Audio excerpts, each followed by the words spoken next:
Hello everybody, this is Mr. Cloud, and welcome to the lesson video for Lesson 3B, the First Amendment Freedoms. As always, here's a quick reminder, please follow along in your core content for this particular lesson. Make sure to annotate that and read it very carefully. Also, please, at the end of this video, go to the key assignment and do the online learning check. Alright, so let's talk about the First Amendment freedoms. As American citizens, you are guaranteed many rights. Some of the most important rights are listed in the First Amendment to the U.S. Constitution. The First Amendment is part of the first 10 amendments known as the Bill of Rights. And we're going to explore the Bill of Rights quite a bit this year. So the First Amendment has really 5 big freedoms. Let's explore those one at a time. First one, religion.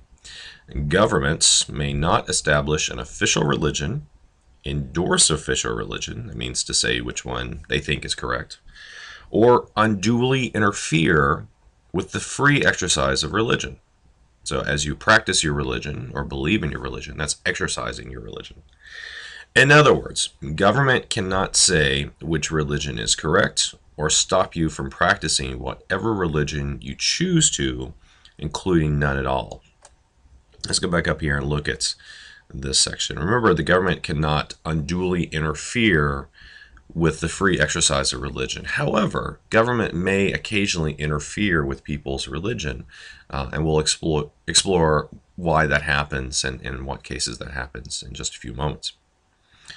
The next freedom is the freedom of speech. Everybody knows this from way back when. The First Amendment guarantees your right to be able to freely express your opinions and beliefs. Let's start with the press. The press has the right to gather and publish information, including that which criticizes the government.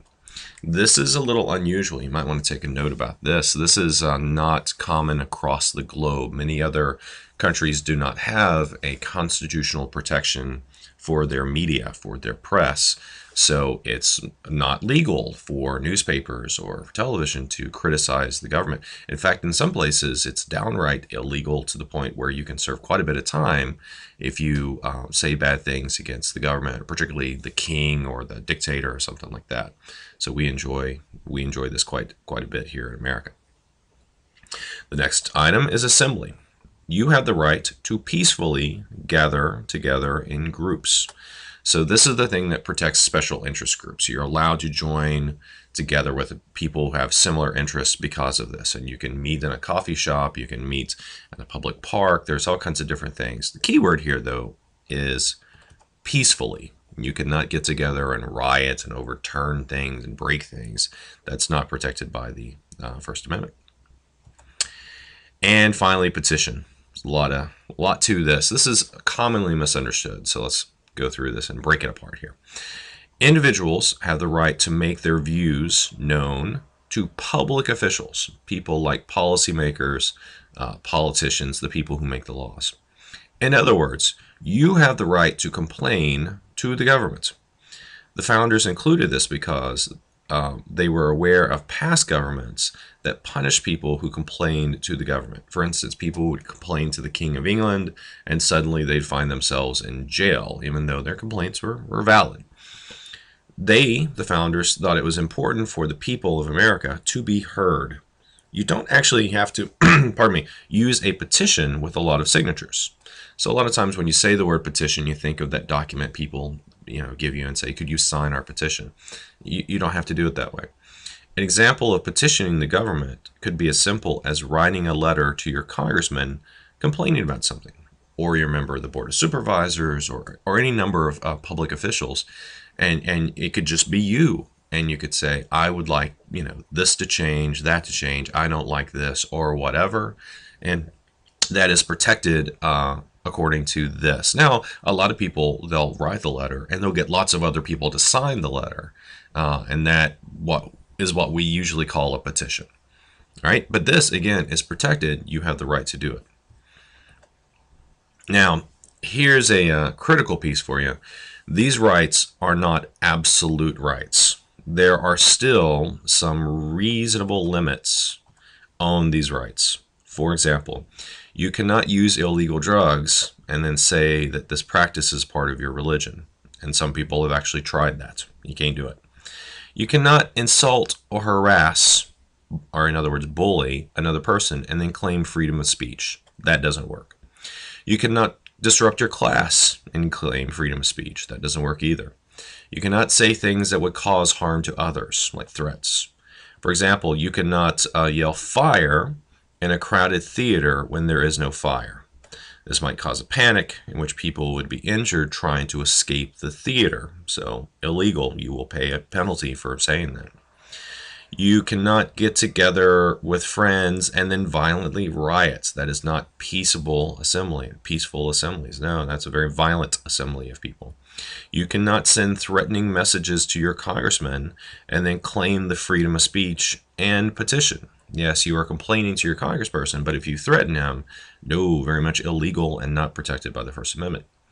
You cannot publish how to make a dangerous biological or chemical weapon and then claim freedom of the press. That doesn't work either. In other words, there are limits to your freedom. Not many, and they're very reasonable, and they're guaranteed to, pardon me, to ensure your safety and the safety of all Americans, but there are limits to your freedom. Now, pardon me again. This is the First Amendment. The First Amendment deals with the federal government. This is a really tricky part of the SOL, so really I want you to hone your attention in on this part. First of all, from a previous lesson, you know that there are two main levels of government: the federal or national government and the state governments. And of course, the local governments come under the state governments, but we'll put the local governments to the side for a moment. Originally, the First Amendment protections only applied to the federal government. So it stopped Congress and the federal government from taking away these rights.